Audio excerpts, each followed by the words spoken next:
Hello everyone, I'm Scott Culpepper and welcome to the Ingles table. Today I'm going to show you how to make my Mexican chilies en nogada. This is a fun and tasty dish and I got all my ingredients at my local Ingles. So let's get started. So chilies en nogada is chilies in a almond sauce. This was a dish created back in 1820 in celebration of Mexico's independence. So it comes from the state of Puebla, and the colors represent the Mexican flag.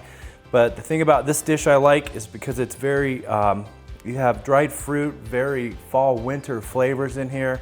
They're very easy to make.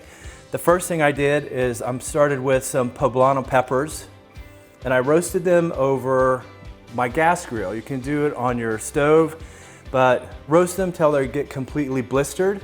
Remove them in a dish that you can put a tight fitting lid on, saran wrap. Let them sweat for 15, 20, 30 minutes. Remove the saran wrap and then the outer skin that's been blistered will just peel right off very easily. If it doesn't come completely all clean of the skin, don't worry about it. So I've peeled them, I've rinsed them, I've taken the seeds out. The seeds are where the heat is. Poblano peppers are kind of, you know, like shishitos, a Russian roulette of peppers. Some are hot and some will blow your mind out. So let's get started with this dish. For the sauce, I'm going to start with just a little bit of olive oil, just enough to coat a little bit of the bottom of the plate, the pan, excuse me.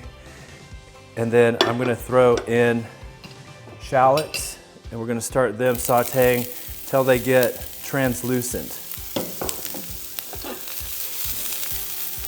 And in the meantime, for that, we're going to start with the stuffing. So add about a tablespoon or two of olive oil to our other pan. And here I have some shredded chicken. I purchased a rotisserie chicken from Ingles, deboned it and shredded the chicken. You can use 2 chicken breasts if you'd like. I've rough chopped the chicken so it helps fill the inside of the poblano better. We're just gonna bring this up to temperature and get it warm. Add just a little bit of oil to our shallots here.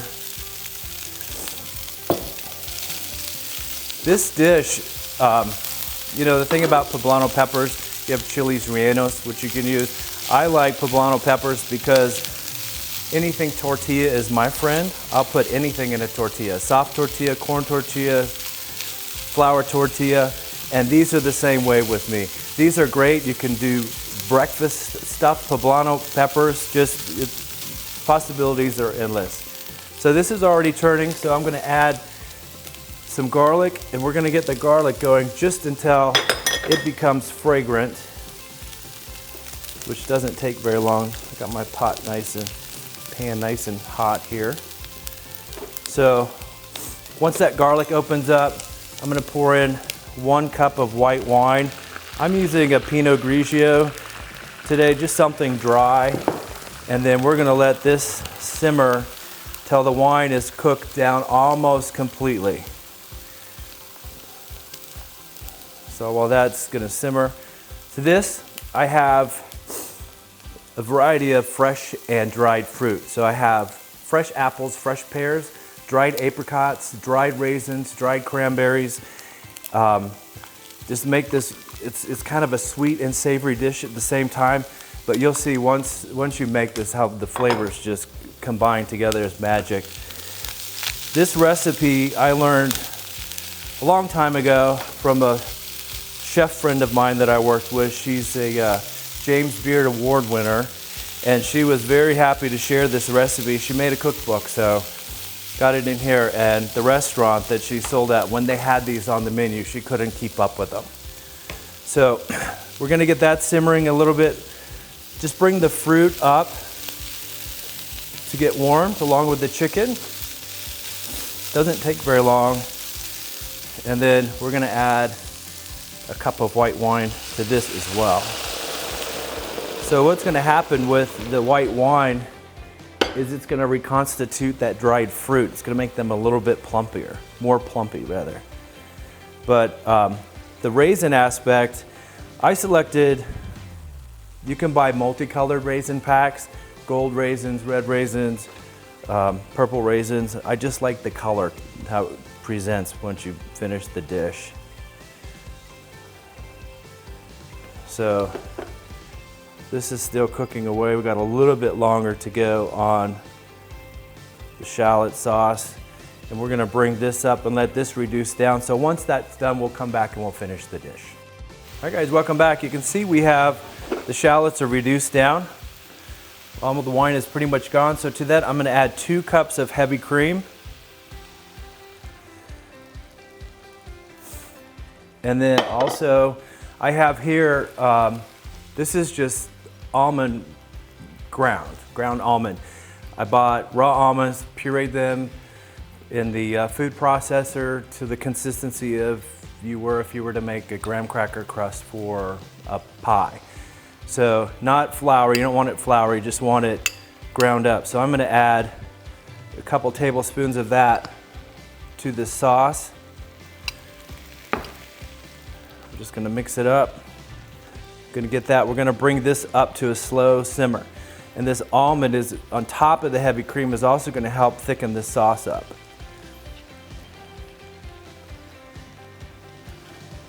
Just stir this to combine the shallots and the almonds. We'll let that go by itself. And then now you can see the wine is almost gone out of the chicken stuffing. So to this, I'm gonna add a heaping teaspoon of tomato paste. And what we're gonna do here is we're just gonna kind of press that in there so that we can combine all the chicken. And just this dish is gonna turn just the slightest red. Help thicken up the chicken a little bit. So you can do this dish also vegan. Find your favorite faux chicken or tofu, or not at all, just do it with fruit. And instead of heavy cream, use your favorite vegan creamer, and this dish will turn out equally as fantastic.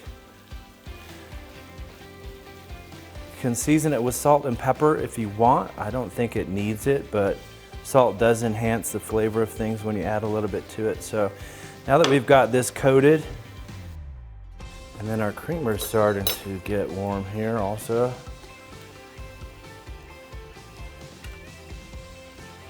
It's nice and warm, that didn't take very long. All right, now I'm gonna show you how to stuff these peppers. They're real easy. When you roast the peppers, sometimes there's a place that it'll crack the seam or whatever. But you can see how I've cleaned these, opened it up. So I'm gonna lay one flat. Let's do a couple just here. So there's a nice big one. So I'm just gonna lay those flat. And I'm gonna take some of this stuffing for the inside. You can use as little as much as you want. It's like filling an enchilada. And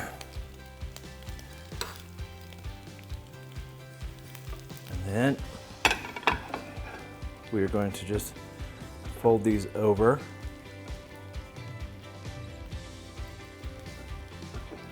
Like that. So you can see how its stem is still, everything's together a little bit there. And then what we're going to do is just take some of our cream sauce and just gently drizzle it over the top with the almonds and the shallots. Guys, this is one of my favorite dishes I think I've ever had. It's so good.